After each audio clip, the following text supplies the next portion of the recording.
I'm so excited to read you today's book. It is called Kate and Pippin, an Unlikely Love Story. And Mrs. Manning lent it to me. And it is just so cute, and I think you're going to love it. So let's get started. Now, before we start, I want you to think about whether this is going to be a fiction or nonfiction story.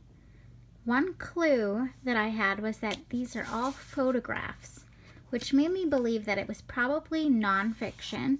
And then I looked at the back, and it says the true story of a remarkable friendship between Pippin, a fawn abandoned by her mother, and Kate, the Great Dane who raised her. So then I knew that it was nonfiction because it's real.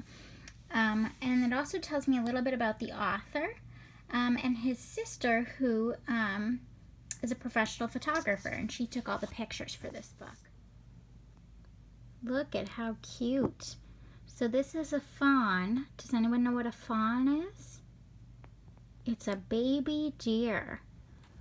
So let's read. The fawn lay still and quiet. She was alone and afraid as she waited for her mother to come back. Every little deer needs its mother to protect it from the many dangers of the forest. But her mother did not return, and 3 long days passed.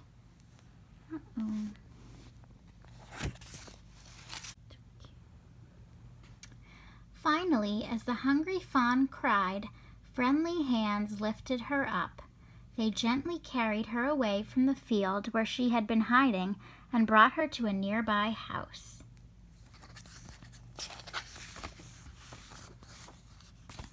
Look at that. Kate, a Great Dane, was asleep on her comfy round bed when she felt a small, warm presence. A Great Dane is a type of dog, and that's what this dog is right there. It's very big. She was surprised to see a fawn lying beside her. Kate gave the young deer a nuzzle and a lick. The fawn was certain she had found a new mother. She snuggled in close to Kate and gave a soft cry. Kate had never had puppies of her own, but she was a gentle dog, and being a mom to the little deer came naturally. Look at how cute they are.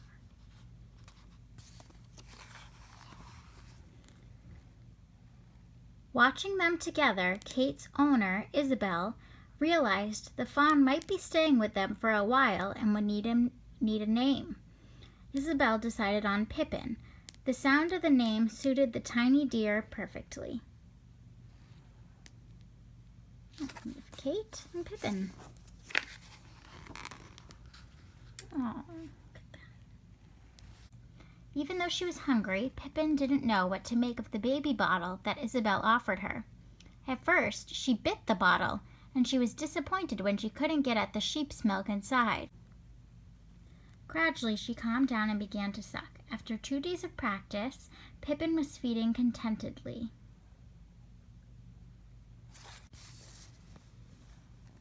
Wow. It's getting bigger.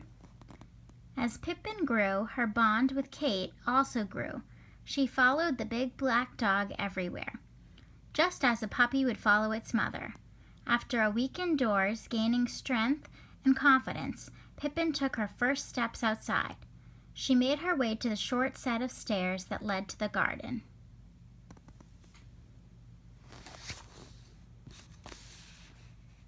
The stairs were a challenge for the fawn, but she eventually stepped down onto the grass. My dog has a hard time with stairs, so I make a connection to that. Outside, Kate and Pippin began to play. They rolled around on the lawn and chased each other, running and leaping everywhere. Then they returned to the house to sleep.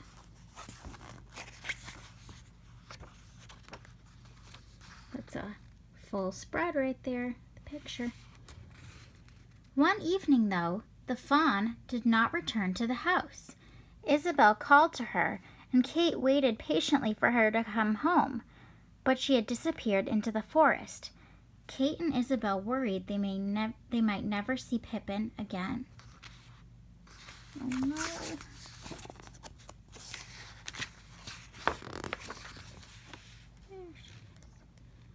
They were both up early the next morning waiting.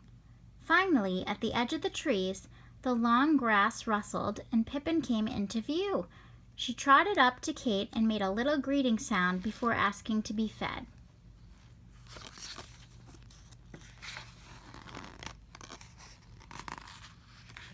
From then on, Pippin slept in the forest each night, but came back almost every morning. She loved to run around the farm, playing with her mom and enjoying snacks from Isobel like bananas and bread.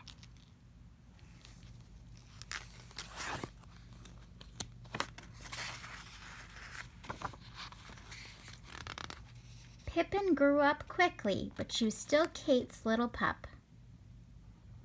She made other animal friends too, including Henry the cat, who had lived with Kate for many years. Henry did not want a bath every time she visited, but he let Pippin clean him with her long pink tongue.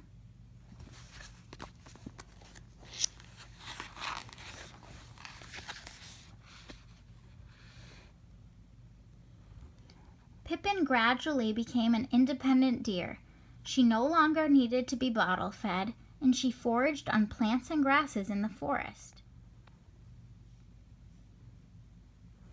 But even when she was fully grown, Pippin always came back to the farm to play with Kate.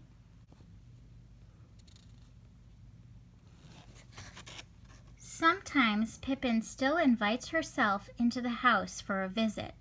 Pippin is a wild animal, and the forest is her home, but she and Kate remain the best of friends. I hope you liked that story. I thought it was just so adorable, and it really made me think about how you can find friends sometimes when you're not expecting it. And so it's really important to be kind to people because you just never know when you're gonna make a new friend. Have a great day.